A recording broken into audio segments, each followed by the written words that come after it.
tutélaire qui a été en 1998 la pionnière de l'assurance dépendance en inclusion non réassurée, c'est-à-dire qu'elle maîtrise, et là la maîtrise complète de ce risque. Tutélaire est une mutuelle indépendante. Elle compte plus de 400 000 adhérents protégés, une institution pérenne et solide financièrement, spécialiste de la prévoyance, de la conception de produits à la prise en charge du cycle de gestion des prestations, comme l'incapacité de travail, le décès, l'hospitalisation et bien évidemment la dépendance. En 1907, Jules Poinceau décide de mettre en place une structure proposant une couverture complémentaire en cas de mise en disponibilité pour cause de maladie ou d'infirmité pour les petites catégories non admises à la tutélaire des agents car représentant une population peu argentée, plus exposée au risque et susceptible de générer un coût supplémentaire.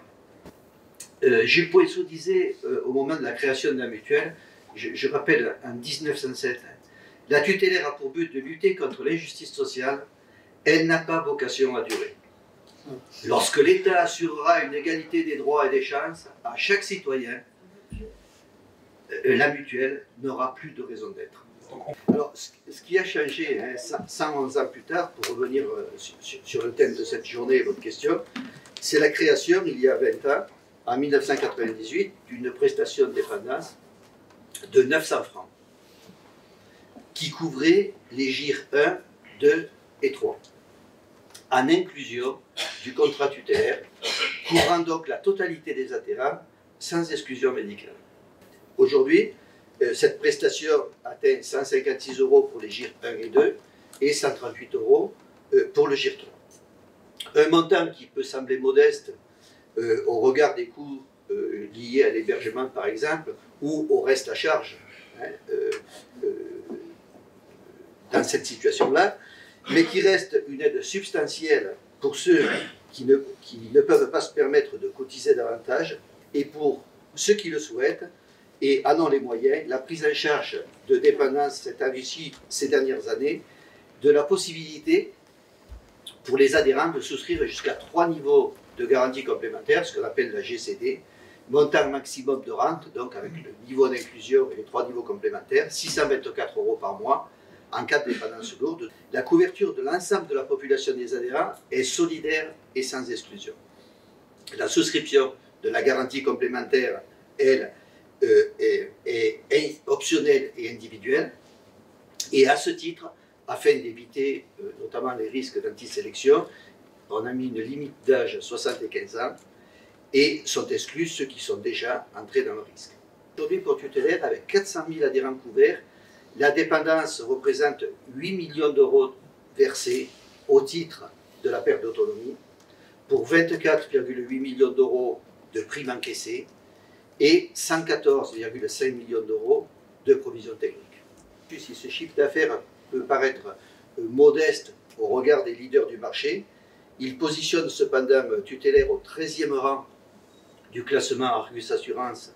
Et au-delà de ce classement, les vrais éléments importants, on l'avait évoqué, sont que tutélaire réalise un chiffre d'affaires équivalent à 3% du marché de la perte d'autonomie, mais qu'elle verse chaque mois 3 800 rentes à ses adhérents dépendants, ce qui représente 11% des bénéficiaires d'une assurance dépendance individuelle aujourd'hui au plan national. Sur une prestation de 156 €, la cotisation mensuelle à 40 ans est de 5,38 €, à 50 ans de 6,64 €, à 60 ans de 8,83 € et à 70 ans de 12,81 €. Il y a 2 approches assurantielles qui coexistent sur le marché en matière de couverture de la perte d'autonomie. Il y a d'un côté l'approche du risque par capitalisation. C'est une approche qui a été introduite par les réassureurs internationaux et qui a conduit à la constitution de marges a priori. Les tarifs ont été construits sur la base de tables d'expérience étrangères qui ne colle pas à la réalité du risque et oblige les assureurs à appliquer des marges de prudence très importantes aux produits qu'ils commercialisent, impliquant un niveau de cotisation élevé, non accessible au plus grand nombre. Et puis de l'autre côté, il y a l'approche solidaire du risque, mixant capitalisation et répartition. Et cette approche permet une révision annuelle pour s'adapter aux risques effectivement constatés, ce qui conduit à proposer des tarifs mutualisés et favoriser même aux plus modestes l'accès à l'assurance perte d'autonomie. C'est la méthode qui a été adoptée par Tutelaire depuis 1998. Notre approche permet de garantir des prix justes, sans marge excessive, en adéquation avec la réalité du risque, au bénéfice réel du plus grand nombre.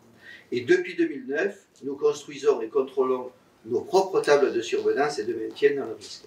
Alors c'est vrai, nombre de mutuelles de santé réfléchissent à une diversification autour de la prévoyance et plus particulièrement de la prise en charge du risque dépendance.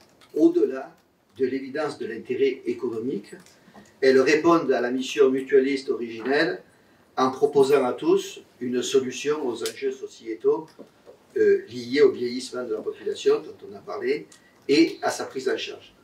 Pourtant, elles se heurtent à deux écueils de taille.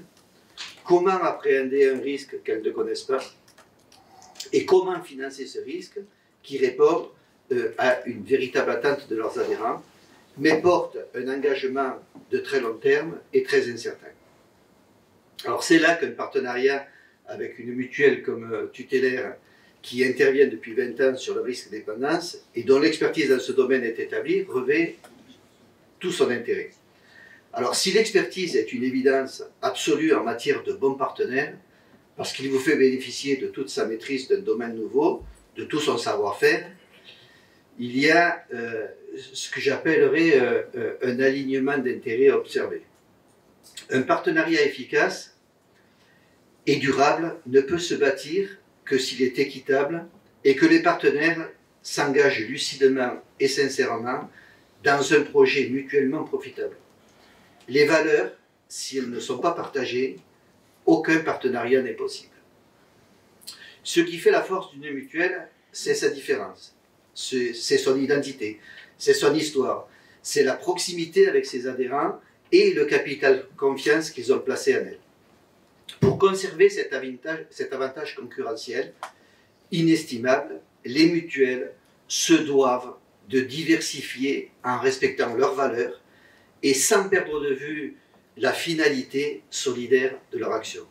Nous sommes à même de permettre à nos partenaires de proposer une solution qui couvre la population qui en a effectivement le plus besoin, dont une partie la plus exposée n'a plus la possibilité de se couvrir à titre individuel, qui repose sur la solidarité intergénérationnelle sans pour autant pénaliser les jeunes générations ni nuire au développement commercial de la ou des mutuelles partenaires, et n'exclut personne pour le niveau obligatoire, prise en charge des personnes en situation d'ALD ou d'invalidité, absence de carence et de franchise, et offre la possibilité d'être indemnisé dès la conclusion du contrat.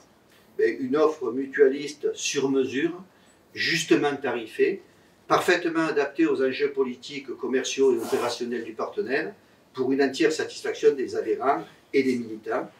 Une proposition qui repose sur une forte expertise technique, un haut niveau de solvabilité et une longue expérience permettant de garantir les engagements futurs auprès des adhérents, et enfin un partenariat équilibré et pérenne sur des valeurs communes et des fondamentaux techniques solides.